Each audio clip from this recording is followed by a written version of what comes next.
Bonjour tout le monde, bienvenue dans cet épisode estival du podcast La Science des Sciences qu'on a intitulé Le Coin des Sciences. Donc, on a cette nouvelle version qui va revenir au courant de l'été et le format est assez simple. On commence, on discute un peu plus d'actualité qui touche le milieu académique, mais aussi l'éducation en général. Et on va, à chaque épisode, présenter une théorie, un auteur ou parfois même un livre plus spécifiquement de diverses disciplines. Par exemple, aujourd'hui, on va discuter de l'actualité. Plus tard, on va parler de Charles Darwin et de la théorie de l'évolution, de son implication qu'il y a eu pour la société en général, surtout occidentale à l'époque. Et prochain épisode, ça sera sur Albert Einstein. Donc, on va, comme ça, à chaque épisode aussi, discuter de théories, d'auteurs plus particuliers qui ont eu un impact drastique, soit sur leur discipline ou parfois même sur la société en général. Donc, bonjour Carl. Hey, salut, comment ça va? Oui, bien, toi ça va bien? Ben ouais, super. L'été, on travaille quand même, hein? Oui. Surtout quand on prévoit un déménagement en Ontario. Ouais, exact. Je suis en plein dans la quête de l'appartement à Hamilton. Comme j'avais précisé dans le dernier épisode, je commence mon doctorat à McMaster University en septembre. Donc, là, on est là-dedans, on est dans le planning. Puis là, présentement, vous êtes dans mon studio de musique que je suis aussi en train d'adapter pour les changements de train de vie. Donc, très occupé. Le tout en terminant mon mémoire et tout le tralala habituel, les conférences la semaine prochaine. Oui, les conférences, on est une période de conférences assez intensive. Il y a l'ACFAS. Au moment de la diffusion déjà des vidéos qui sont sorties sur YouTube, que j'ai fait à l'émission, au programme Les Haut-Parleuses. Donc, on a interviewé des chercheuses de diverses disciplines. C'est fort intéressant. Je vous invite donc à regarder ça. Et aussi à aller à ces activités-là gratuites que l'ACFAS fait parfois. Ouais, t'as de l'air d'avoir bien du plaisir. Moi, j'étais à Hamilton en train de magasiner les appartes, mais je regardais les stories puis tout, t'avais de l'air à bien t'y plaire. Oui, puis on discutait de science avec des gens qui étaient vraiment passionnés. Ouais. Je sais pas j'avais parlé au responsable, je sais pas comment il choisit les personnes, mais il a fait un excellent travail. Des gens qui communiquent très bien la science. Les jeunes ont adoré, hein, on les voyait, ils couraient. Des fois, ils passaient même devant la caméra. Les jeunes, on les voit pas. Les adultes, c'est un peu plus problématique. mais non, ils ont bien aimé. Il y avait le biodôme, évidemment, c'est dans ce coin-là. Donc, il y a d'autres activités scientifiques dans le même coin. Donc, c'était une belle fin de semaine, je pense, pour beaucoup de familles. Nice. Et on sait très bien que l'ACFAS fasse ce type d'activité parce que généralement, il faut payer pour ces grandes conférences-là. Donc, il y a de quoi de familial, de gratuit, c'est très bien. Ouais, effectivement. C'est encore une fois, l'accessibilité à la science, c'est quelque chose que nous, c'est quoi le mot en français? Promouvoir. Oui, merci. Puis c'est quelque chose qu'on considère être une valeur extrêmement importante, quelque chose qu'il faut qu'on mette de l'avant. Fait que d'avoir une activité comme ça qui est gratuite, qui est accessible, qui est sur l'île de Montréal, accessible en métro, c'est que du bon dans mon livre à moi. Oui. Bon, on peut parler un peu d'actualité. Yes. On a fait une petite revue de presse. Il y a quand même beaucoup d'actualités qui touchent les universitaires. Il y a eu la campagne fédérale qui a terminé, mais ça n'a pas été vraiment un gros sujet de discussion, hein, tout ce qui est universitaire. Il y a un aspect, c'est les chercheurs américains qui veulent peut-être venir ici. On va en discuter tantôt. Qui ont fait partie un peu de la campagne, mais encore là, 2-3 commentaires ici et là. Très peu. Pour vrai, ça a été tellement une campagne éclair. Là. Je pense que ça a été le mot-clé de tous les journalistes. Campagne éclair, trop courte mais trop longue. D'un côté, les Luo parlaient de Trump. De l'autre côté, les conservateurs parlaient de belles maisons dans des beaux quartiers protégés par des bons soldats. C'est pas mal ça, si on veut bien résumer la campagne électorale. Je pense qu'on a fini. Il y a eu assez de commentaires sur la campagne. Là. C'est ça. Donc, on va parler du sujet plus académique. Si vous l'avez manqué, c'est Carney, notre nouveau premier ministre. D'un coup, vous n'étiez pas au courant. On prend une nouvelle académique locale. C'est les budgets universitaires qui sont sortis récemment. Dans le rouge. Dans plusieurs universités. À la surprise générale, l'UQAM, celle qui est le mieux. Bravo aux gestionnaires de l'UQAM là, qui ont réussi à faire un tour de passe-passe qui semble fonctionner. Mais sinon, les autres universités, beaucoup ont de la difficulté, surtout pour la projection Essentiellement, il y a une restriction budgétaire. Donc, ça, c'est vrai pour les universités, c'est vrai pour, on le sait, là, pour les hôpitaux. C'est vrai pour tout le monde. C'est ça. Donc, on est tous dans le même panier là-dessus. On se plaint pas plus que les autres, mais on se plaint autant que les autres. Ouais. Mais bon. tout le monde, il y a des coupeurs partout, puis tout le monde est fâché, puis tout le monde chiale. Ouais. Le problème avec ce dossier-ci, c'est qu'il y a deux facteurs. Un, il y a la restriction budgétaire. OK, on pourrait encaisser ça. Et deux, c'est les limites des étudiants étrangers. Ouais. Les nouveaux quotas qui, selon les universités, ne seront même pas respectés. Ils vont être plus bas encore. Et les étudiants internationaux là, qu'on apprécie, qu'on peut évidemment débattre du nombre, c'est ce que les universités veulent. Eux, ils payent très cher les frais de scolarité. Ouais. Ils vont les payer plus cher si je ne me trompe pas. Donc ça, c'est une baisse de revenus majeure pour les universités. Et on est à une période où on veut augmenter l'attractivité dans les universités, surtout avec ce qui se passe aux États-Unis, les chercheurs qui veulent quitter. Donc, ce serait le moment, au contraire, de vouloir les attirer. La France, par exemple, mettre le paquet en termes d'argent pour les attirer. Ouais. Donc, le Québec, il faudra voir, on peut s'ajuster encore. Ouais. Mais ça va être difficile pour les universités d'équilibrer les budgets. Ils n'ont pas le droit, théoriquement, d'être dans le rouge, là. C'est un peu comme une municipalité. Ils ont des normes à respecter. Puis c'est pas comme un gouvernement. On peut pas juste s'endetter. Non, c'est ça. Donc, ça va être des coupures. Ça va être des coupures pour les étudiants. C'est ça. Puis ça m'amène à plein de questions. Là. Je pense que tu as fait une belle revue de plusieurs des caractéristiques qui ont influencé ces sujets de discussion qui ont été relativement présents dans les médias, mais qui, malheureusement, étaient très présents pendant la campagne électorale. Fait qu'on a un peu entendu parler. Oui, ben comme n'importe quoi qui était provincial. Oui, puis il s'est passé un paquet d'affaires. Là. On s'entend que la mort du pape et tous ces trucs-là, il y a un paquet de sujets qui a été un peu éclipsé. Mais bon, là, on se retrouve dans un contexte où nos universités sont dans le rouge. Ils ont des limitations pour le nombre d'étudiants étrangers qui était leur principale source de revenus qui leur permettait justement, parce qu'on a une qualité au Québec, c'est que nos universités coûtent pas cher pour les Québécois.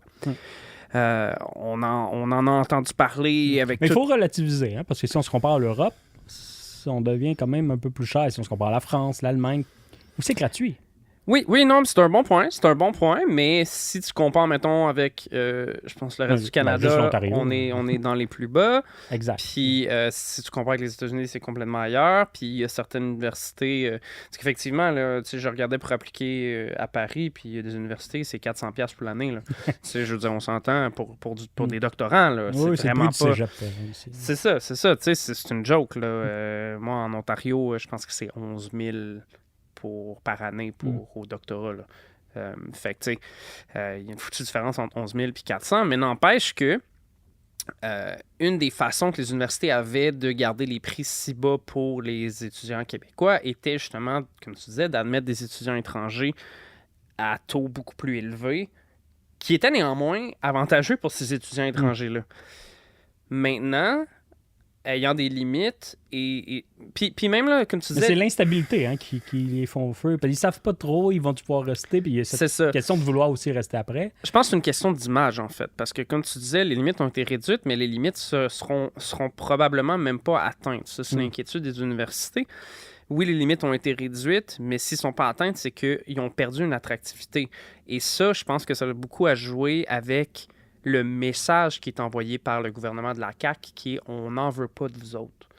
Oui, bien, c'est pas juste tout ce qui est en trait à l'université, tout ce qui a trait avec l'immigration en général. Oui, bien, c'est un message... Pour les programmes qui ont changé, revenus, ça crée une incertitude. Pourquoi venir dans ce contexte-ci si on ne sait pas... Non, mais c'est ça, c'est un message généralisé à l'immigration, mais qui a un impact direct sur les étudiants étrangers qui se disent... Hey, je sais plus si ça me tente parce que je sais pas si je vais être capable de finir mes études ou si je vais devoir apprendre le français en dedans de 3 ans. Mais ils ont perdu en cours sur cette question-ci. Oui, mais n'empêche que c'est une question dans la tête des gens. Puis, je veux dire, on prendra n'importe quel exemple, mais c'est pas n'importe qui peut arriver, je sais pas, du Pakistan puis apprendre le français en 3 ans en faisant un bac en finance, là. Je veux dire, on s'entend. C'est dur apprendre des langues, là. Ça fait 6 ans que j'apprends le mandarin, puis je suis encore correct, là, mais je veux dire, je me débrouille, là. C'est compliqué d'apprendre une langue. Puis on dirait que... C'est ça. Anyway, tout ça pour dire que je pense que c'est l'image de l'immigration. Ça a fait une image du Québec qui ne veut pas d'étudiants étrangers. Puis ça, ben, c'est directement, ça va enlever de l'argent dans les poches des universités. Même si c'est faux, hein, parce que même le gouvernement qui n'est pas le plus ouvert à l'immigration veut quand même des étudiants étrangers. Ben oui. On peut pas dire le ministre de l'immigration veut pas de ça. Non, ça serait faux de dire ça. Mais c'est vraiment une question d'image que ça envoie. Exact. Puis que les programmes dans leur pays, ben, ils regardent et bon là, les règles changent rapidement. C'est un peu fait à la va-vite parfois. Ouais. C'est plutôt ça le problème que... On ne faut pas dire que le gouvernement n'aime pas les étudiants étrangers. Non. L'incertitude qu'ils ont créée eux-mêmes peut faire fuir certaines personnes. Ils vont aller ailleurs au Canada ou en France. Si c'est le français qui les intéresse, ils vont peut-être aller dans d'autres endroits dans la francophonie. Exact. Puis là, ça nous amène à deux problématiques. C'est que il y a eu une coupure des financements des universités et là, on voit un impact direct dans une de leurs sources de revenus importantes qui était les étudiants étrangers. Donc, on a deux facteurs de décroissance importants en termes de finances pour les universités. Puis, ben là, il va falloir qu'ils trouvent des solutions pour rétablir leurs finances. Puis, comme tu disais, ben ça, c'est des coupures. Puis, si tu te mets à couper des éléments qui créent de l'attractivité, ben tu réduis la quantité d'étudiants qui veulent venir étudier à ton université. Fait que tu tombes dans un cercle vicieux de on est définancé, on a moins de revenus, donc on coupe, on est moins intéressant, donc on a moins de revenus parce qu'il y a moins de monde qui vient, fait qu'on coupe, puis là... Surtout, ça c'est les côtés étrangers. Oui, on peut dire, il va y avoir plus d'étudiants québécois, par exemple. Ouais. Mais les étudiants québécois, de la manière que le financement fonctionne, ce qui intéresse en fait les universités, c'est pas tant les gens au bac, c'est ni les gens à la maîtrise, c'est les gens au doctorat. Ouais. Le financement est basé beaucoup sur les doctorants et sur le temps qu'ils finissent leur doctorat. Donc, pour avoir le plein financement, il faut que les doctorants finissent dans les temps voulus. Mais s'il n'y a pas de support financier, les doctorants ne finissent pas dans les temps voulus parce qu'ils doivent travailler et faire autre chose. Donc, ça nuit aussi au financement des universités, même avec des étudiants québécois. Mm-hmm. Donc, les conséquences sont à moyen et long terme. C'est compliqué, là. Je sais, les finances publiques ne vont pas si bien que ça. En voyant l'hôpital à Maisonneuve-Rosemont, je dis la priorité, ce n'est pas l'université. Là. Si on a des millions à mettre, c'est commencer les constructions là-bas. Oui. On a des éléments primordiaux de notre... De notre pyramide de Maslow qui a besoin d'être répondu, là, je veux dire. Oui, bon, l'université, moi, dans l'éducation, dans un sens, je le mets au bas de la pyramide et dans les trucs les plus importants, mais n'empêche que si nos hôpitaux sont plus capables de fournir, on a des problèmes plus importants que les universités qui sont un peu dans le rouge. Mais ça parle plus peut-être d'une mauvaise gestion, autant gouvernementale qu'au niveau des universités. Il faudrait peut-être aussi regarder à ce niveau-ci. On a changé la façon que les universités sont gérées, beaucoup plus de gens du privé. Est-ce que c'est la bonne façon? Ce sont des questionnements plus que des réponses là, qu'on a à apporter. Mais on a ces deux acteurs-là qui pourraient peut-être dévoiler leur carte un peu plus sur la question budgétaire. Ouais, non, mais exact. Puis c'est ça comme ce qu'on parlait un peu avant l'émission, bien sûr, on discutait de nos sujets, puis on a tendance à faire ça tout le temps, là. Mais c'est qu'on n'est pas très au courant de la façon que les sommes sont dépensées, autant au niveau du gouvernement que des universités. Mais tu sais, on a un gouvernement qui passe beaucoup de temps à parler de saine gestion, puis qui ne semble pas du tout être conscient de ce que c'est, parce que les autres... Oui, bien si on va prendre l'expression du premier ministre, c'est la moyenne au bâton qui compte. La moyenne est basse. Me semble pas assez bonne. Exact. Mais en même temps, c'est ça. Là, c'est que les universités sont dans le rouge, mais on n'a pas plus, du moins à mes recherches préliminaires très, très de base, on n'a pas plus d'étendue de leur capacité, leurs dépenses puis leur capacité de gestion. Fait il y a peut-être des coupures à aller faire aussi à des endroits qui sont peut-être pas pertinentes. Puis, tu sais, n'importe qui a passé un peu de temps à l'université, à un moment donné, finit par voir un projet puis qui se dit, ben voyons donc, on met de l'argent là-dedans. Il me semble qu'il y a des besoins plus primaires à répondre au niveau de l'université. Fait que des fois, il y a peut-être des priorités d'investissement dans les universités qui sont pas nécessairement en faveur de la qualité de l'éducation, mais qui sont plus en faveur du beau paraître de l'université. Fait que, il y a des remises en question à avoir de l'institution en soi, mais c'est sûr qu'avec les facteurs qu'on a énumérés plus tôt, c'est difficile de dire que c'est anormal de voir les universités avoir de la difficulté à gérer leur budget avec toute l'incertitude qui a été créée dans les derniers mois. Surtout que les universités, c'est une compétition internationale. Hein. Il y a une université, il y a des universités plus locales qui vont offrir des programmes de premier cycle, par exemple, ne jouent pas dans cette ligue-là. Mais l'Université de Montréal, McGill, compétitionne avec Harvard, compétitionne avec Oxford. Ouais. On ne peut pas compétitionner. Là, la vérité, on a vu des questions budgétaires là, dans les nouvelles par rapport à Harvard. Là, on parle de milliards de dollars. On n'est pas là avec nos universités. Non. Mais il faut quand même faire compétition parce que pas tout le monde qui peut aller à Harvard. Non, puis de très bonnes personnes ne peuvent pas aller à Harvard. Exact. On peut les avoir. Pour en revenir au sujet qui monopolise nos médias depuis le début du mois de janvier, avec ce qui se passe de l'autre côté de la frontière aux États-Unis, on a discuté un peu plus tôt, toi puis moi, il y a des chercheurs de ces grandes universités-là qui commencent à se mouvoir vers le Canada pour la liberté scientifique, la liberté d'expression et la liberté de recherche. Fait que si on fait pas compétition puis qu'on n'est pas attractif, ils vont aller en Europe. C'est l'Europe qui va attirer. Exact. Ils vont aller chercher les grands noms, tandis que là, on a une bonne opportunité de dire comme hey, on peut aller les chercher, ces noms-là, mais il faut quand même que nos universités soient capables de rester compétitifs dans un milieu où, justement, c'est mondial. En ce moment, je pense que c'est l'Université de Toronto. J'ai vu plusieurs nouvelles. Toronto attire beaucoup de monde. Rapatrie. Des chercheurs canadiens qui sont aux États-Unis. Mais l'Université de Toronto aussi est cotée la plus haute université au Canada, je me trompe. Oui, essentiellement. Ouais. Le top 3, c'est Toronto, UBC, McGill. Si 4, c'est McMaster. Je pense que certaines universités vont vouloir mettre leur mot à dire là, pour augmenter leur propre rang, mais si on veut juste y aller globalement. D'après moi, ce sont de bonnes universités. C'est ça, le top 5 devrait attirer du monde. Oui, il faut. Dû à l'élément de proximité. Après, c'est sûr qu'il y a les Oxford, Cambridge de ce monde qui risquent d'avoir aussi beaucoup d'attractivité. Il y a des excellentes universités en Angleterre, puis les professeurs, de ma connaissance, ont des excellentes conditions de travail en Angleterre, des bonnes bourses de recherche. Fait que, tu sais, c'est ça. C'est le fait que là, qu'on ait plusieurs universités. Nous, on parlait un peu des universités à Montréal. J'ai pu regarder ce qui se passe en Ontario en termes de finances des universités, mais... Ouais, avec Doug Ford, c'est so-so. Ouais. C'est so-so. Ben, c'est ça. Fait que là, c'est ça, c'est beaucoup de questionnements à se poser. En fait, c'était le professeur en philosophie Jason Stanley de Yale qui a quitté, qui est revenu au Canada, à Toronto. En justifiant, ce qu'il voyait aux États-Unis. Lui, il a mis les mots. Hein? Il a dit que c'est une administration fasciste et il ne veut pas être aux États-Unis pendant cette période-ci. Mais il est pas spécialisé. Il est spécialisé là-dedans, lui, non? Je n'ai pas regardé ses spécialisations. Ouais, j'ai vu certains de ses écrits.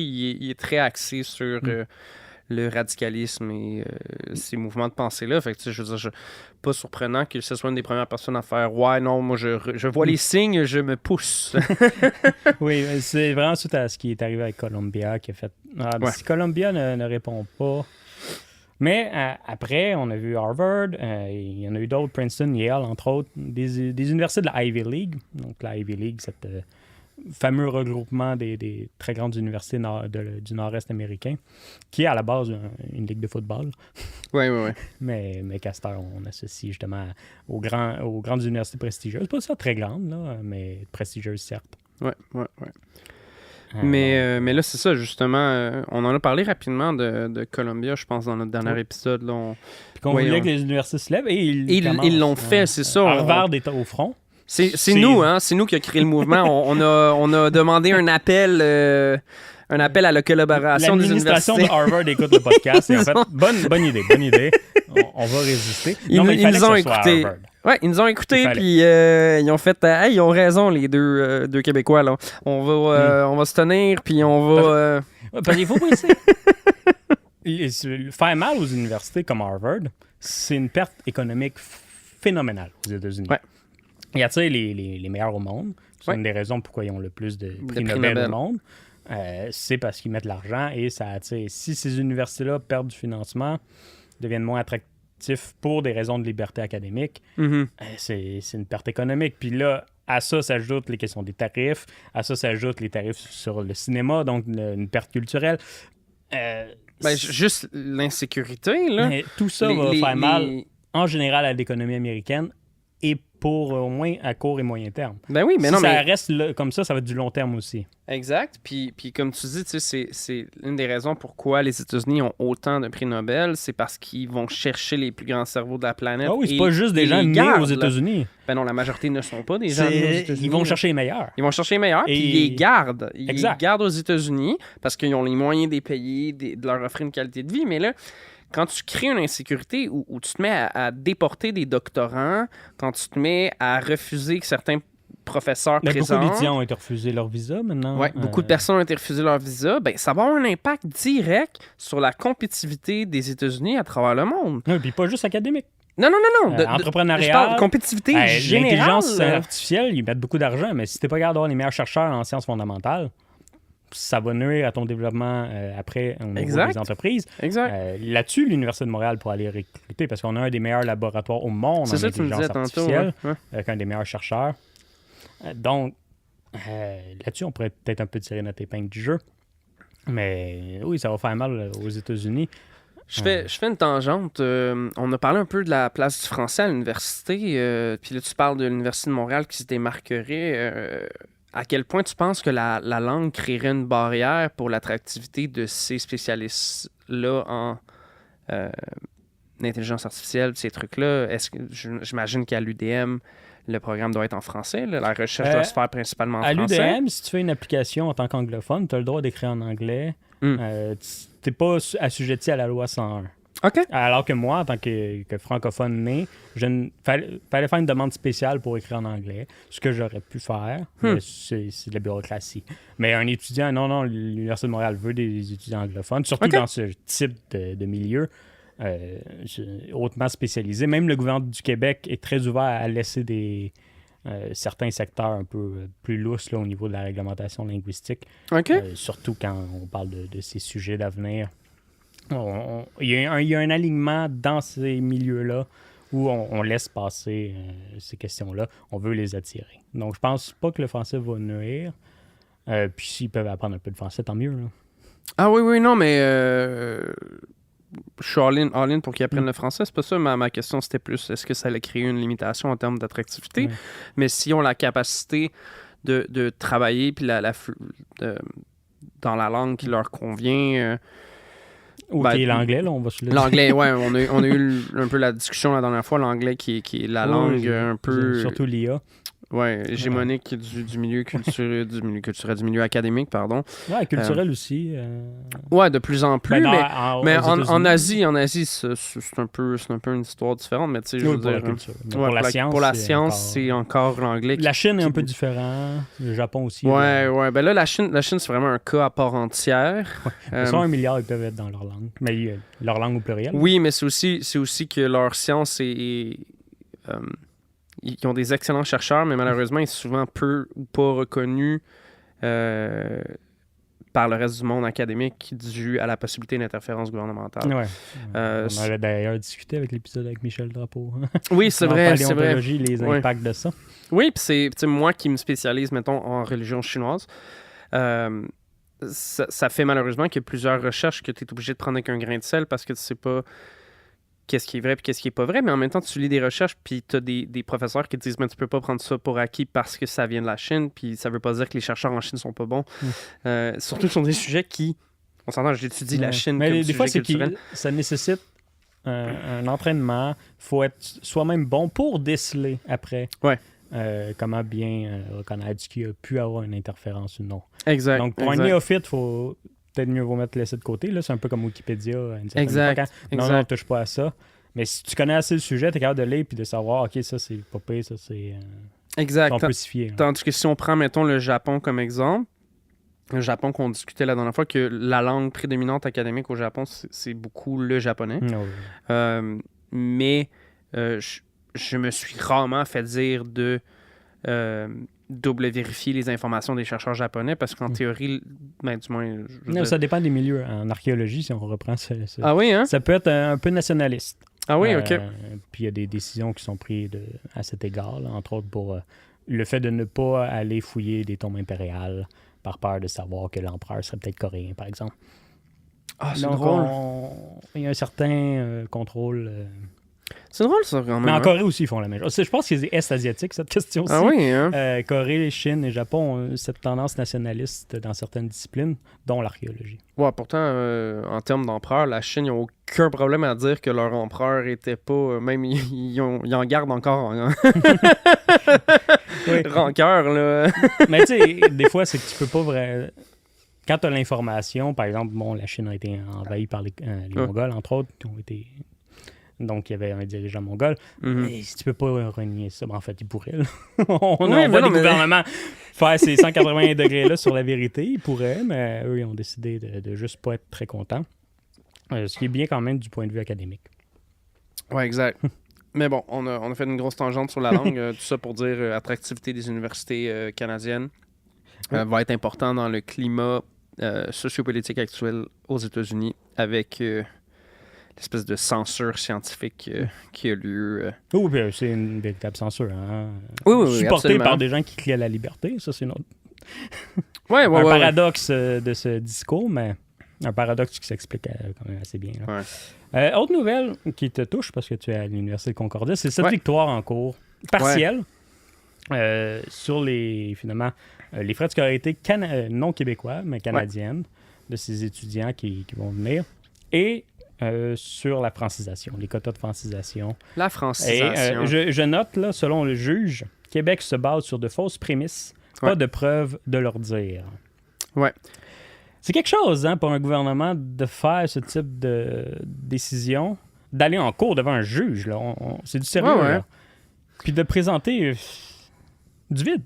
Ben, tu sais, là, je veux pas trop montrer mes couleurs, mais dans le sens que c'est surprenant, mais c'est pas tant surprenant de la CAQ qui défend un troisième lien depuis deux mandats. Ils ont d'autres exemples Oui, mais de ce genre. Tu sais, je veux dire, la coalition Avenir Québec nous a démontré que pour eux,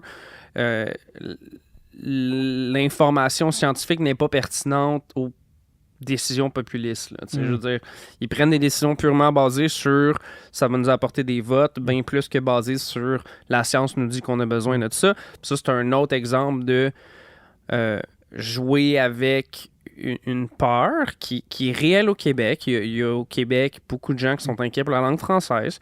Je m'inclus là-dedans. Tranquillement, pas vite, en vieillissant, je me découvre un intérêt plus poussé pour le français que j'ai eu au cours de mon adolescence, là, parce que sans me le cacher, j'en avais un peu rien à faire du français quand j'étais ado, mais c'est en grandissant, en découvrant la littérature, en devenant de plus en plus intéressé à notre culture que je suis devenu intéressé par la langue française.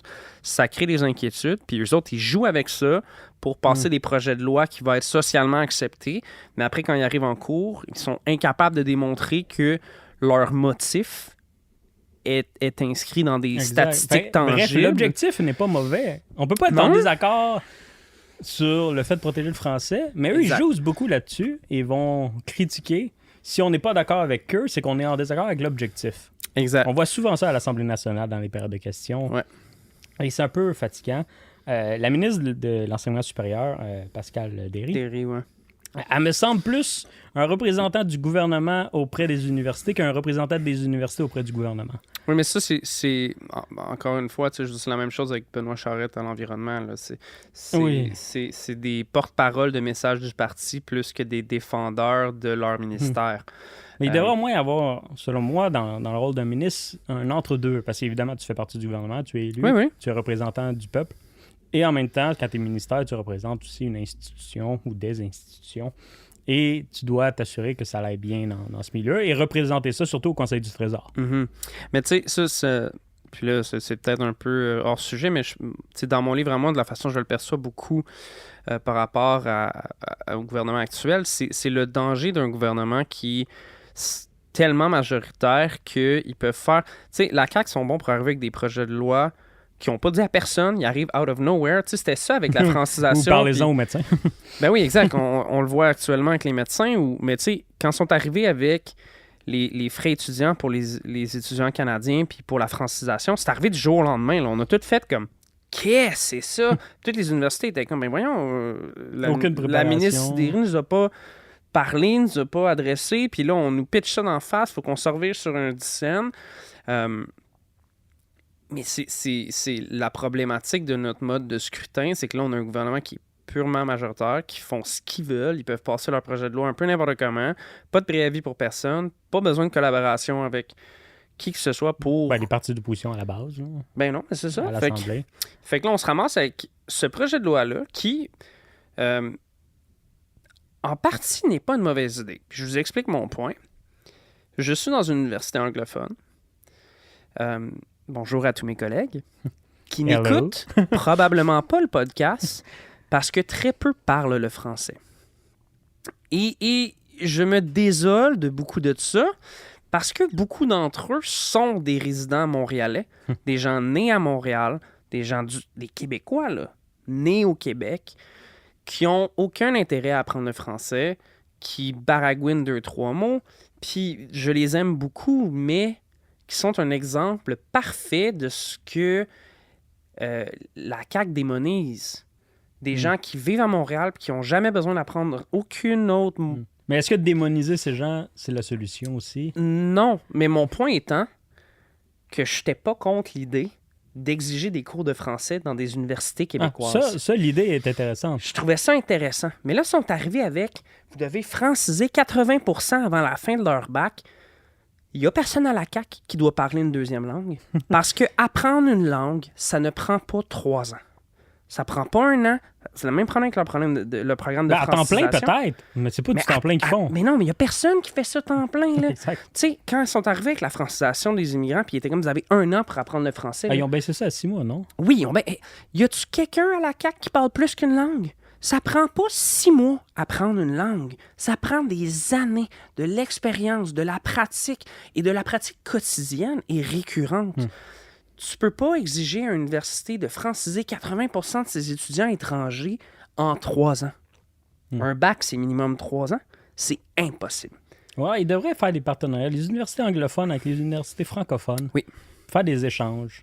Beaucoup de gens peuvent apprendre, des gens de l'étranger peuvent apprendre sur la culture québécoise à travers les universités francophones, qu'il y a beaucoup de Québécois dedans. Exact. En plus grande proportion, certes, que McGill et Concordia. Exact.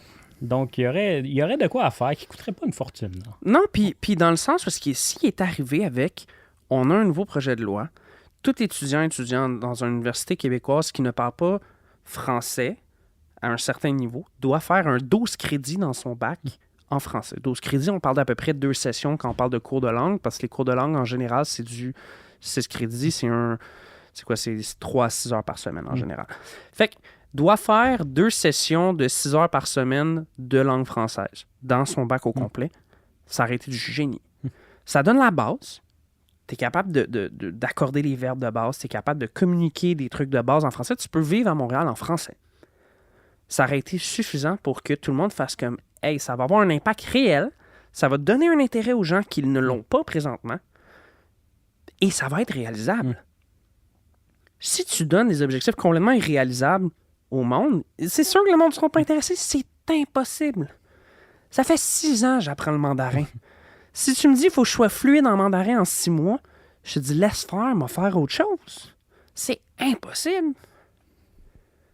Tu es capable d'apprendre le japonais en 6 mois? 6 mois,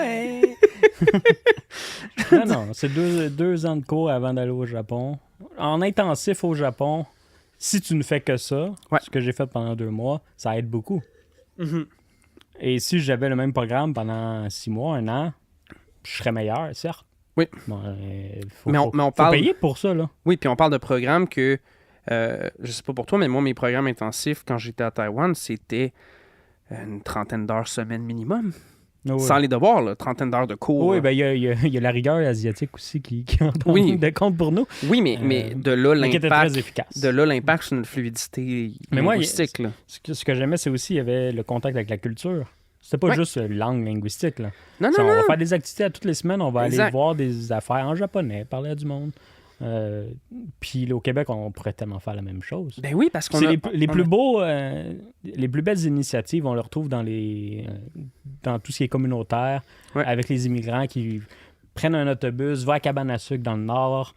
Ce type d'activité-là. Oui, oui. Là, le nom m'échappe, mais il y avait un programme de francisation en Abitibi, je pense. J'avais une collègue à Concordia qui l'avait faite. Bravo. Oui, elle avait été passer un été, je pense, en Abitibi. C'est ça. Pourquoi pas profiter des étés à l'université pour ça? Exact. Puis là, elle était partie... Elle l'avait fait 2 fois d'affilée parce qu'elle avait adoré ça. Puis... Parce qu'au bac, on fait souvent pas de... on peut faire des cours d'été, mais ils sont raccourcis. Fait que ça laisse quand même du temps. Là, je dis l'Abitibi, le chicanez-moi pas, c'est peut-être le Saguenay. Je peux pas me faire chicaner. Okay. Je me souviens pas c'est où. En région. Région.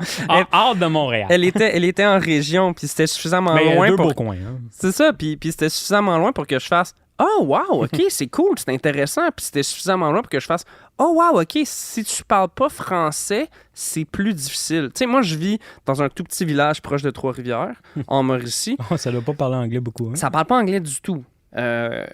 Si t'envoies un anglophone, 100% anglophone, là, qui parle aucun mot français dans mon petit village, ça va être difficile de s'arranger sans Google Translate. Oui, ou comme dirait le premier ministre, ça va être difficile. Il dit ça. Non, mais c'est vrai, puis, mais il apprendrait. Oui, exact. Mais oui, il y a beaucoup d'idées qu'on pourrait mettre sur la table. Certains nécessitent plus d'investissement que d'autres, mais le gouvernement pourrait se mettre vraiment autour de la table avec les universités, avec les étudiants qui ont aussi des idées, les professeurs qui ont aussi des idées, puis faire un véritable plan intéressant. Mais faire un bon plan, ça prend du temps. Ben, ça prend du temps, puis tu peux pas juste arriver puis dire « Hey, c'est ça que vous allez faire maintenant. » Le problème, c'est avec la politique, c'est qu'on doit arriver avec des idées et non avec des méthodes. J'explique, on doit arriver, puis un groupe de personnes, un parti politique doit arriver avec des solutions. Mm-hmm. Au lieu de proposer une méthode pour arriver à des solutions. Il y a une petite différence, mais si tu arrives puis tu te présentes devant un public, je sais pas comment ça serait à accepter, mais juste dire, j'ai pas les réponses de comment réparer le système de santé, c'est trop gros. Mais j'ai une méthode pour en apprendre c'est quoi les problèmes, puis en collaboration, les résoudre. Mais t'as pas peur que ça fasse encore des tableaux? Ça va faire des tableaux. Non, mais tu sais, là, la CAQ attendait tout le temps le prochain tableau, là. Ah oui, mais là, je parle de quoi de sérieux? Je parle d'une réelle collaboration avec les gens du milieu, les politiciens de différents partis, pour trouver une solution. Au lieu d'un politicien qui arrive avec une solution qui ne marche pas, parce que ça ne marche jamais, ou ça marche partiellement, ben, avoir l'humilité de dire, ben, ce milieu-là, là, oui, on a peut-être 2-3 personnes de ce milieu-là qui connaissent un peu, mais on va se mettre ensemble. On a des idées, on a des objectifs clairs. Ça, des objectifs là, pour le milieu de la santé et de l'éducation, on peut facilement trouver des objectifs communs à tous les partis politiques. Oui, absolument. C'est assez simple. Absolument. La question, c'est les solutions. Il faut que ce soit basé sur des faits, déjà là. Ouais. Donc, construire avec des faits des solutions, c'est déjà la base, ce que les partis politiques ne font pas. Non, ils arrivent avec des exact. idées, puis ils essayent d'emmancher les idées avec les faits, puis des fois, ils se foutent un peu des faits. Exact.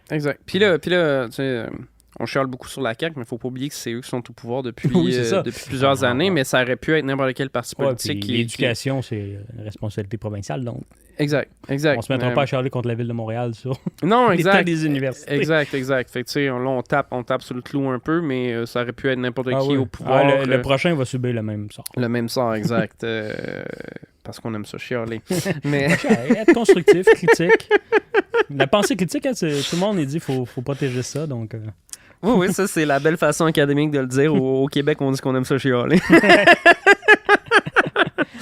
Mais il y a une différence entre chialer. Oui, je suis d'accord. Je taquine. Et réfléchir et critiquer à voix haute. Mm-hmm. Il y a un sujet avec la ministre que je voulais aborder. On est rendu à combien de temps? Bonne question. C'est notre première... je fais juste un time check tout le monde. Là. C'est notre premier épisode comme ça, fait qu'on va regarder où est-ce qu'on en est. Je vais t'introduire. On a parlé de la ministre Derry. Il y a une nouvelle qui date d'un peu plus longtemps, mais c'est l'ingérence qu'elle a fait dans les cours au niveau du cégep, du contenu à ce qui a trait à la littérature palestinienne. L'ingérence d'un gouvernement qui a fait une loi, d'ailleurs, sur la liberté académique. C'est assez particulier. En temps normal, un tel comportement d'un ministre de l'Éducation, de l'enseignement supérieur qui s'ingère dans des cours académiques, ça mériterait au moins qu'on discute de peut-être qu'elle change de fonction. Non, mais c'est excessivement grave. Oui. Si on veut vraiment protéger, si c'est vraiment une valeur du gouvernement, la liberté académique, puis que les professeurs puissent choisir leur sujet, bien l'institution, le cégep ou l'université, va s'assurer évidemment qu'il y ait un certain respect. Ouais. Des fois, peut-être un peu trop, comme on a vu à Ottawa. Mais il va quand même s'y assurer. Il y a des plaintes, il y a des procédures, ou du moins, j'espère qu'il y a des procédures. Mais qu'une ministre s'ingère et aille poser des questions et s'assurer que tout va bien, surtout quand on sait que la ministre a des liens avec des organismes, dans ce cas-ci, juifs.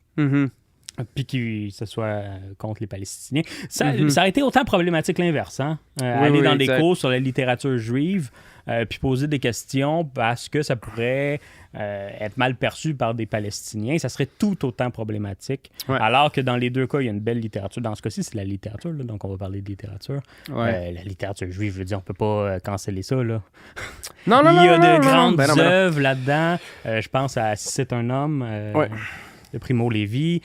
Ce sont des grandes œuvres qu'il faut aborder, il faut contextualiser. Je veux dire, si on fait lire Primo Levi, moi je l'ai lu au secondaire. Hein? Personne n'est arrivé, oui, mais les Allemands, là, s'il y a un Allemand, il va-tu se sentir mal, le pauvre petit Allemand? Ben non, il va pas se sentir mal.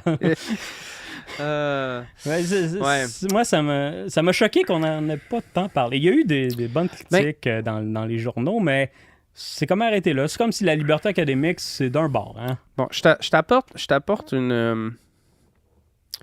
un point pour jouer un peu l'avocat du diable. Je suis d'accord avec toi. Ma question, c'est est-ce que c'était réellement de l'ingérence ou plutôt une maladresse? Je m'explique. On voit l'ingérence présentement aux États-Unis étant des projets de loi, étant des décrets. Vous devez faire ci, c'est maintenant illégal d'utiliser tel ou tel mot. Ça, c'est de l'ingérence. La ministre Pascale Derry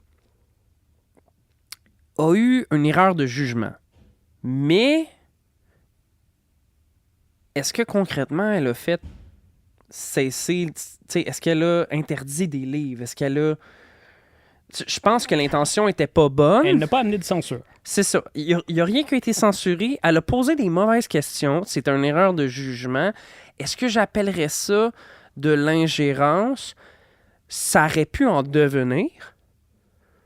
Je pense que c'était peut-être beaucoup de maladresse dans un contexte où, étant dans un département d'études religieuses, je peux vous le dire que le sujet de Gaza, de la Palestine et d'Israël a été un sujet de tension et de conflit dans notre département, où on a eu besoin d'adresser certaines choses et qu'on a eu besoin de faire « Hey, on n'adressera plus ces choses-là parce qu'on n'est pas capable d'être civilisé. » Mais est-ce que ça nécessitait qu'une ministre vienne questionner ce qui se passe? Absolument pas. Parce que ingérence, ça veut pas dire avoir un impact, canceller ou quoi que ce soit. C'est aller dans un cours et questionner. Est-ce que ça... Je veux dire, la littérature palestinienne, qu'est-ce que tu veux que ça fasse, là? Ça va juste ouvrir des esprits? Je suis d'accord, mais dans le sens parce que je pense que ça a été... Si ça l'avait été récurrent... C'est une maladresse, on peut le dire. Mais c'est ça, parce que si ça avait été... peut être les deux, je pense. Si ça avait été récurrent, si ça avait été répété, si ça avait été constant de sa part, j'aurais crié au loup. Mais je pense que... crier au loup, pas crier au... Ben, tu vois, là, mauvais choix d'expression, là, mais j'aurais crié à l'injure. De toute façon, elle a sa job, on peut rien y faire. Exact. Effectivement, si elle le refait, chose que je pense qu'elle ne fera pas. Elle ne fera pas, parce que c'est clairement fait c'était une question d'ingérence, selon moi. Et la critique était bonne. Si elle le fait plus, tant mieux. Ouais. Si elle gère les universités, puis elle se concentre sur vraiment son rôle de ministre, et qu'elle laisse un peu le contenu des cours aux institutions, aux professeurs, tant mieux. Si elle a appris de ça, moi, j'ai aucun problème avec l'apprentissage. Mais c'est particulièrement d'un gouvernement qui a fait une loi sur la liberté académique, qui a dit que c'était important, surtout dans le contexte là, qu'il y a eu des scandales. Puis de voir ce même gouvernement-là faire ce type de comportement-là, il y a de quoi qui ne marche pas. Je suis d'accord, mais... Maintenant, de la même manière qu'on peut faire des erreurs, les professeurs, en disant certains mots, ne méritent pas de perdre leur job. Effectivement, on peut passer à autre chose. C'est ça. Mais bon, ça m'avait un peu choqué. Oui, puis je suis d'accord. Puis c'était complètement inapproprié, c'était complètement inutile. Puis encore une fois, tout ce que ça l'a fait, c'est détourner la question et la problématique vers un autre exemple de maladresse et d'incompétence, malheureusement, du gouvernement. On s'est mis à parler de ça au lieu de parler des enjeux réels, ce qui n'est pas inhabituel, malheureusement, pour nos gouvernements, de faire des bourdes qui détournent la conversation pour maintenant parler de niaiseries au lieu de parler des enjeux réels. Mais bon, comme je te dis, ça n'a pas été répété. Je pense que ça a juste été une bourde. Je pense que dans sa tête, elle a peut-être voulu bien faire, puis elle s'est ramassée à s'enfarger dans les fleurs du tapis. Mais il y a eu des accusations de conflit d'intérêts. Oui, quand absolument. On voit son parcours, elle a choisi un bord. Je veux dire, elle n'a pas été voir les cours de littérature juive. Non, absolument pas. Les deux sont tout à fait légitimes à avoir. Oui. Pas à intervenir, mais à ce qu'il y a dans les cégeps et universités. Exact. C'est deux communautés accès aux deux. Qui ont écrit des livres dus à des spécificités de leurs propres histoires qui doivent être racontées. Exact. Donc, ouais, faut faire attention. Si elle a appris, tant mieux. Le reste, c'est les actions futures qui vont juger. Qui vont nous le dire. Mais bon. T'as été voir le temps? On était à combien de temps, Carl? On était à une quarantaine de minutes. Là, fait que... c'est bon. On va passer à la prochaine section. On va revisiter certaines théories, certains auteurs, certains livres. Aujourd'hui, c'est un peu les trois en même temps, car c'est un livre d'un auteur associé à une théorie qu'on va recontextualiser. C'est un peu une célébration des sciences, ça, qu'on fait dans ce podcast-ci. Donc, on va se remémorer le bon vieux temps, parce que ça fait très longtemps que ce livre a été publié. Et je parle bien de L'origine des espèces de Charles Darwin, publié en 1859. Oui, exact. Donc, il y a un bon temps. J'ai lu une bonne partie, d'ailleurs. Je l'ai chez moi. J'ai oublié de l'amener pour le montrer. Mais bon, ça fait suite, ce livre-là, à d'ailleurs son voyage sur le HMS Beagle de 1831 à 36. Meilleur nom ever. Donc, son fameux voyage aux îles Galapagos. Cela dit, son voyage aux îles Galapagos, c'est pas les seules recherches qu'il fait, M. Darwin. Non. C'est incroyable. Ce livre-là, d'un coup qu'on le commence, là, c'est un voyage dans le temps. On retourne à cette époque-ci, les connaissances de cette époque commençaient, et Darwin a une connaissance incroyable sur les espèces très diversifiées. Il va parler d'oiseaux, de plantes, d'insectes, et évidemment, il va citer certains collègues. La façon de citer était très différente à l'époque, là. C'est quasiment chummy, telle personne travaillé là-dessus. Hey, mon buddy boy, il a fait ça! Mais presque. Mais quelle connaissance! Il était déjà assez âgé à cette époque. Donc, une grande connaissance accumulée.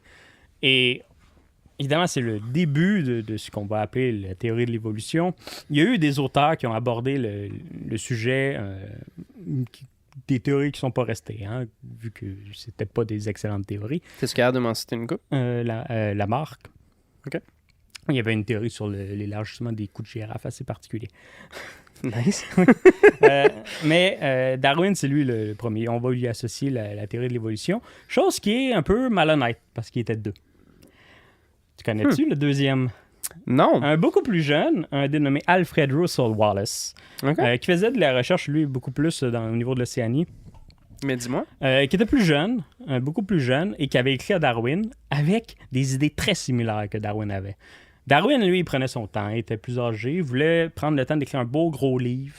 Puis là, il reçoit ça, il dit « Hey, petit jeune qui me pousse dans les fesses ». Fait que ça l'a poussé à finalement publier plus tôt. Tu voulais pas dire cul? Exact. Mais, exact, la pression de la jeunesse, qui était un être aussi très brillant, qui arrive avec des idées similaires, plus jeune. OK, là, faut que je me dépêche. Puis la première publication, elle est commune. Ah ouais, hein? Ah non, c'est ça, c'est la théorie de Darwin Wallace. Qu'on a un peu oublié parce que l'origine des espèces, c'est Darwin. C'est Darwin, oui, exact. Il avait déjà entamé toute la réflexion, un peu l'écriture. Donc, c'est lui qui va publier en premier un livre. Donc, c'est pour ça qu'on lui associe. Mais il faut recadrer. Il y avait 2 personnes avec les idées similaires. Mais est-ce que, là, cher public, comme je vous avais indiqué à notre dernier épisode, les théories, c'est le forté de Michael plus que de moi. Fait que je vais te poser des questions, puis tu me dis si tu peux y répondre ou non. Je pense que ça va être ça un peu notre format théorique. Je pense que ça va être plus ça notre la façon dont on va procéder. Mais est-ce que Wallace avait... Tu sais, Darwin avait déjà publié? Oui. Ben, fait que Wallace, un naturaliste. Oui, c'est ça. Il était connu. Fait que est-ce que les théories apportées par Wallace étaient en soi empruntaient déjà à ce que Darwin faisait? Parce que s'il le connaissait, c'est qu'il avait lu... Tu sais, je veux dire, est-ce que les théories que Wallace y amenait l'origine étaient... les idées que Darwin a écrites n'étaient pas encore publiées. OK. Entre autres sur la question de la sélection naturelle. Je comprends. Chose qui... Ça va être lui qui va mettre les bases. Wallace a des idées très similaires. OK. Donc, mais des idées qui proviennent de Wallace, pas des idées qui... Exact. C'est lui-même en tant que chercheur qui est arrivé à cette idée-là. Il a écrit... les deux s'entendaient bien. OK, on va faire une lecture commune de nos textes. Wallace reçoit ça beaucoup plus tard parce qu'il était en Océanie, donc les lettres à l'époque, c'est pas comme aujourd'hui. Il apprend beaucoup plus tard que finalement Darwin a parlé de lui puis associé son nom finalement aussi à cette déclaration. Ah, c'est drôle quand même. Hey, salut, j'ai publié quelque chose avec nos 2 noms. Puis évidemment, l'origine des espèces un peu plus tard. Ouais. L'origine des espèces au début... assez petit livre, plusieurs versions vont sortir de plus en plus gros, beaucoup plus de détails sur les mécanismes finalement qui va aborder sur l'évolution. Maintenant, l'évolution de Darwin, sa théorie, n'est pas exactement celle qu'on parle d'aujourd'hui quand on parle d'évolution. Ça a beaucoup changé. Puis c'est un des points dans la lecture, c'est le fun pour ceux qui sont en génétique ou en biologie. Lisez ce livre, vous allez juste vous allez lire, Darwin pose des questions. Il y a des questionnements. Il ne sait pas tout. Puis là, nous, on peut y répondre aujourd'hui à ces questions. Oui, exact. La génétique, on le sait. Là. On pourrait donner beaucoup plus de détails, réécrire le livre avec beaucoup plus de détails. Donc, c'est vraiment intéressant. Tu veux-tu nous resituer dans le temps? Là? Quand Darwin est arrivé avec ces théories-là, on est en... On est fin du 19e... deuxième moitié du 19e siècle. Mm-hmm. Oui, il y a eu les Lumières. mais la religion est encore très forte. Exact. Puis la génétique, elle, est apparue... il y avait le père de la génétique qui était environ de la même époque. OK. Mais la génétique, là, quand on a su, là, qu'on a pu voir, là, on parle du fin 20e siècle. Ouais, c'est ça. Donc, c'est beaucoup plus tard qu'on est arrivé. Puis la génétique, là, Michel en avait parlé dans notre premier épisode. Oui. Ça a réglé beaucoup de problèmes dans les débats dans ce milieu-ci. Non, mais c'est du hard proof. Qui est un peu difficile à prouver. Ça a eu des impacts assez incroyables, la génétique, là, entre autres en criminalité et tout. Dans beaucoup exact. Beaucoup de en sujets, médecine, en anthropo.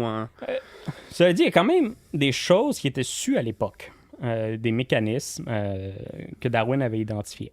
Il y a 3 mécanismes qui développent. Un, c'est la question de la variation. Il y avait, il avait observé, autant chez des espèces plus contrôlées par les humains, comme les champs, tout ce qui est végétal ou même le bétail, qu'il y avait une variation chez l'humain aussi. Donc, il y a une variation qui doit être expliquée. C'est un peu ça la théorie de l'évolution, si on veut expliquer autant la variation et comment on passe d'un individu à l'autre dans le temps. Donc, la variation était quelque chose qui avait été vu comme « il faut l'aborder ». Il faut l'expliquer. C'est un peu ça que l'évolution va faire. Il y a l'hérédité aussi, qui était connue, qui était assez bien compris. Pas avec la génétique, évidemment, en détail, mais on savait qu'il y avait des traits, des maladies qui étaient transmis dans certaines familles. C'est quelque chose qui était connu. C'est ça. Fait que dans le fond, la différence entre la variation et l'hérédité, c'est que la variation, c'est Darwin reconnaissait que de la même espèces, certains animaux ou certaines plantes. Tout le monde, il y avait... dans le fond, c'est ça. Chaque individu que ce soit les humains, les animaux, les plantes, il y avait des variations physiques de chaque personne qui faisait que tu étais quand même de la même espèce, mais tu avais des traits différents. L'hérédité, c'est que tu avais certains traits qui étaient partagés en descendance de tes parents. Puis un des questionnements qui pose dans le livre, c'est la question de qu'est-ce qu'une espèce? Parce qu'aujourd'hui, même aujourd'hui, il y a certaines zones grises dans cette question-ci.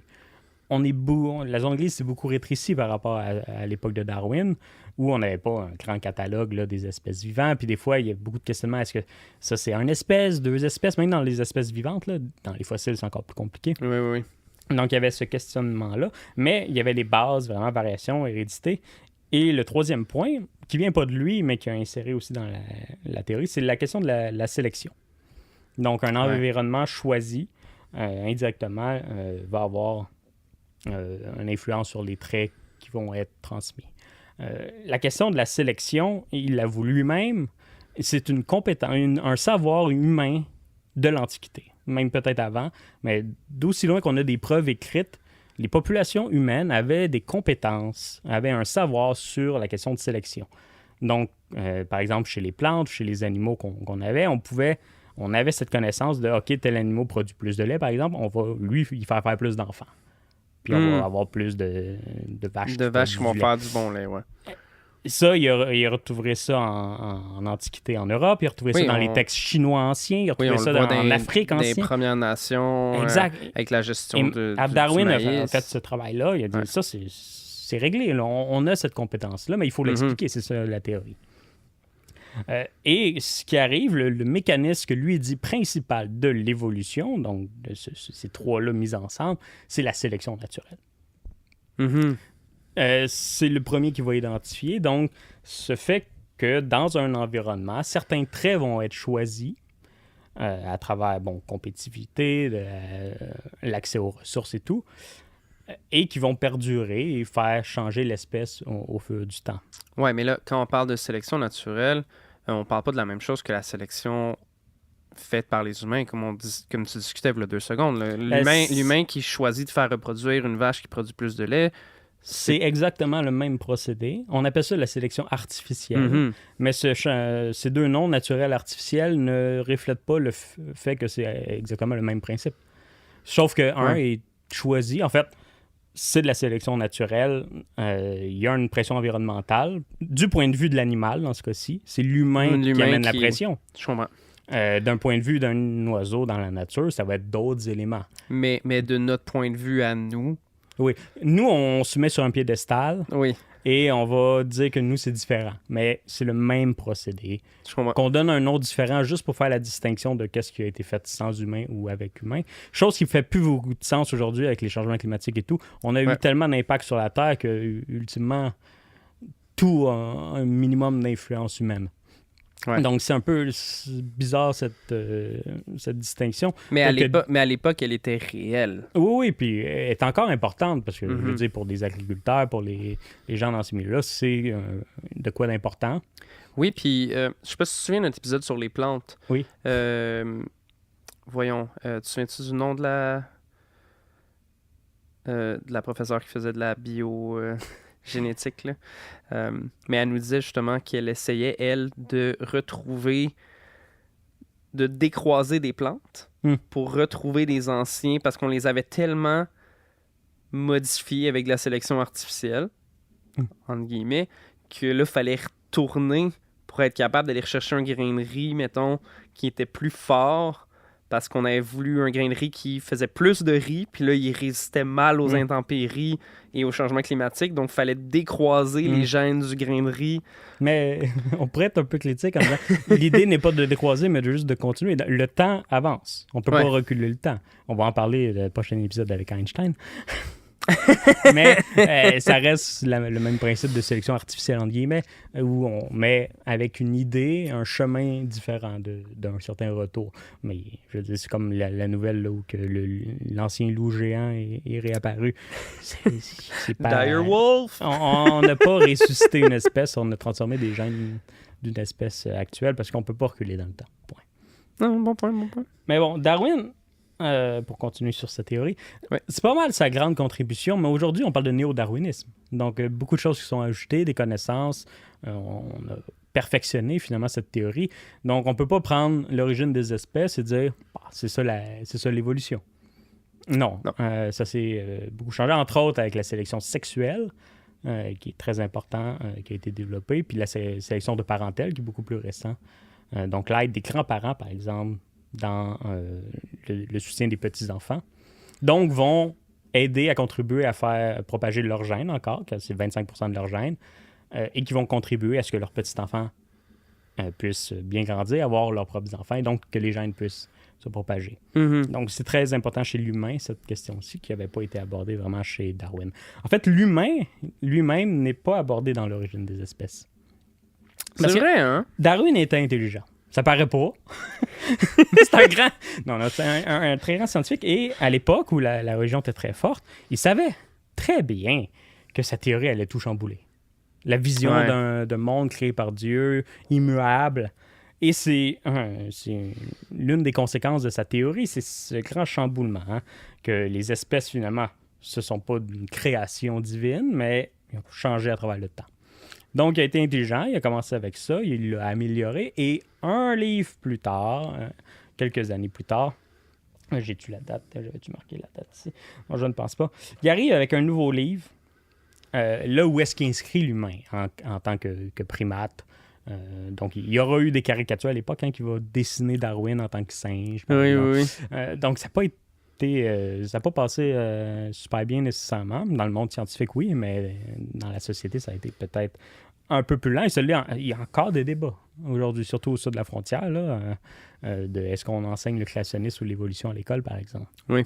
Donc, c'est pas un fait, même dans les sociétés occidentales qui se disent rationnelles et scientifiques. C'est ça, la problématique du lien, du chaînon manquant. Mais ça reste une révolution scientifique. Ouais. Une des grandes révolutions scientifiques majeures de notre espèce. Surtout pour l'Occident. Les autres sociétés plaçaient l'humain un peu autrement. Mais les conséquences, c'est justement ce changement de l'homme sur un piédestal. Hein, c'était vraiment l'homme à l'époque, hein, c'était pas l'humain. Ouais. À un changement de l'homme, parce que même avec Darwin, là, le féminisme n'est pas apparu là. Non. L'homme était juste ailleurs avec les autres espèces. Et éventuellement, aujourd'hui, on utilise plus le terme humain. À l'époque, on va lire beaucoup homme, surtout dans les traductions, même françaises encore aujourd'hui. Ouais, ben même encore aujourd'hui, c'est des choses qu'il faut malheureusement encore enseigner à l'université. Oui. Mais à cette époque, c'est vraiment, on présentait ça comme l'homme, parce que l'homme restait plus important. Oui. Ben mais c'est encore ça, c'est ça. C'est encore... Je pense que j'apprends ça à personne qui nous écoute. Non, c'est ça. C'est encore quelque chose, malheureusement, que je dois expliquer certaines fois à mes étudiants. On peut utiliser l'humain au lieu d'utiliser l'homme. Ou humankind au lieu de mankind en anglais. Ça. Oui, exact. J'avais écrit La filiation de l'homme en 1871. Merveilleux. Donc, plusieurs années plus tard. Et c'est un choc épistémologique gigantesque. Hein? Oui. Sur la manière qu'on comprend et qu'on produit de la connaissance face au monde biologique.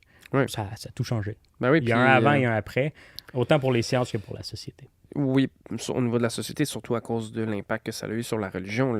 L'Église n'était pas contente. Pas contente?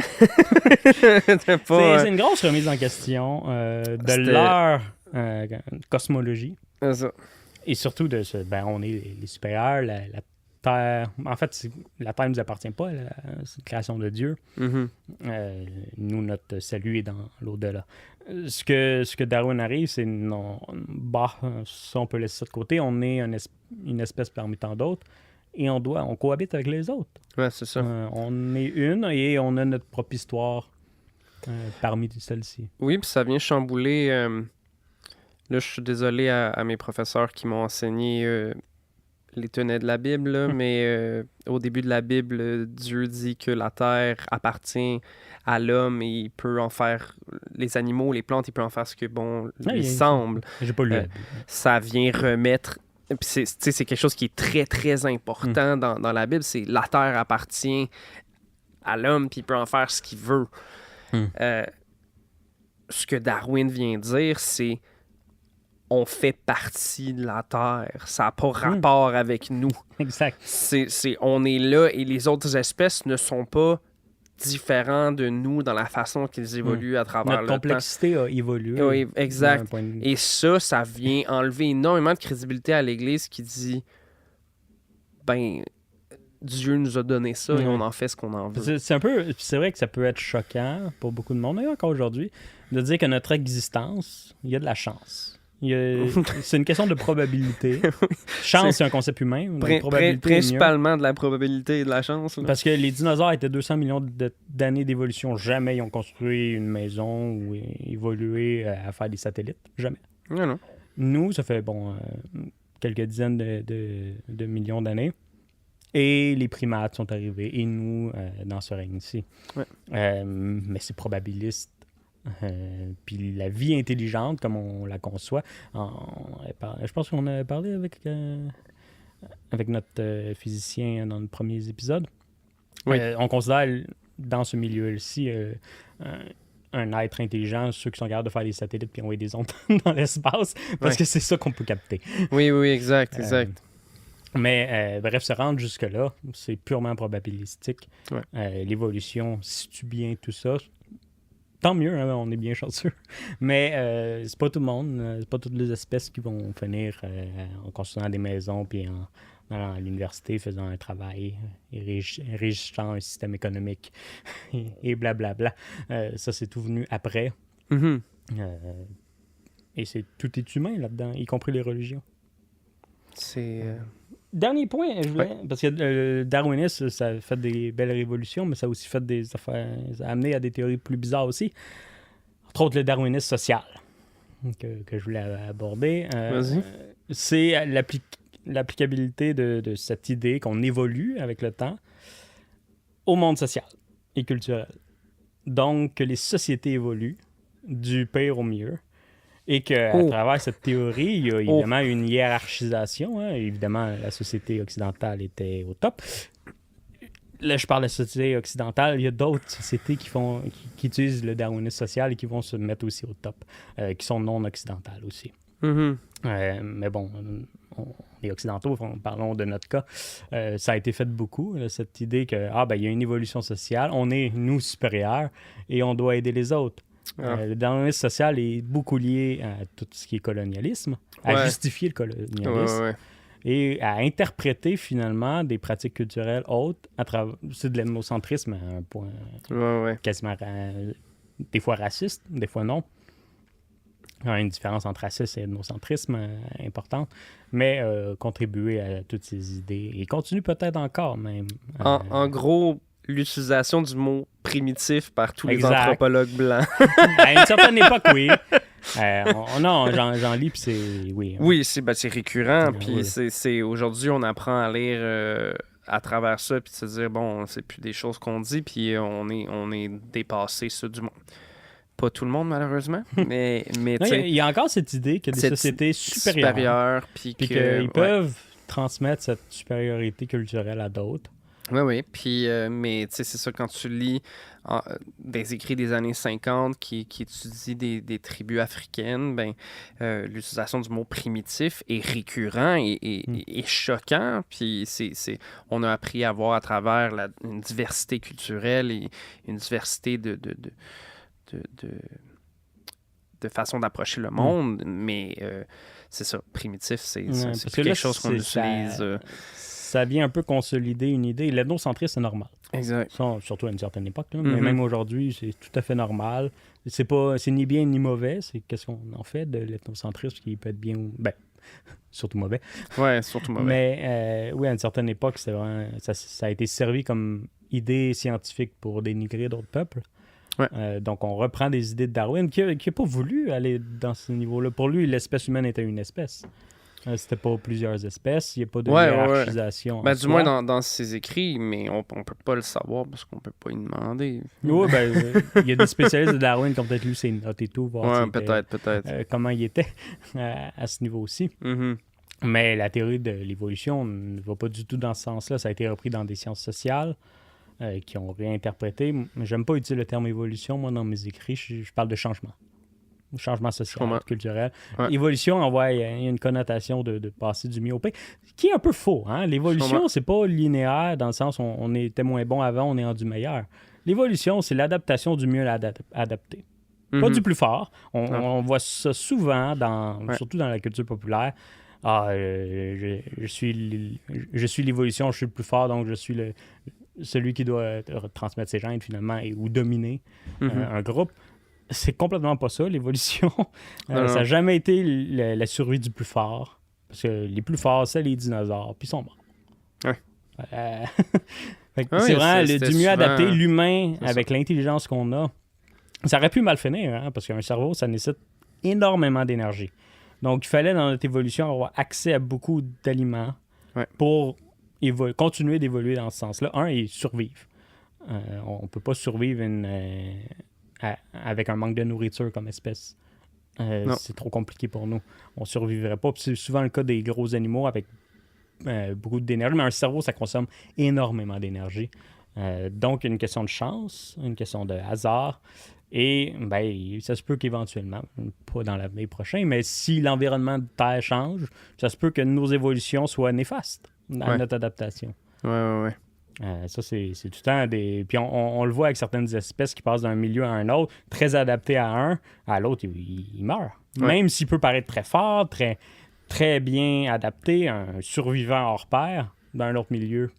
Ça s'effondre, ça marche pas, puis ils sont pas capables de s'adapter. Exact. Donc, l'évolution, c'est pas quelque chose qui est linéaire, c'est vraiment quelque chose qui est situé et qui change. Parce que c'est une question d'adaptation. Fascinant. Puis notre compréhension de tout ça, c'est à cause de Darwin. Oui, pas...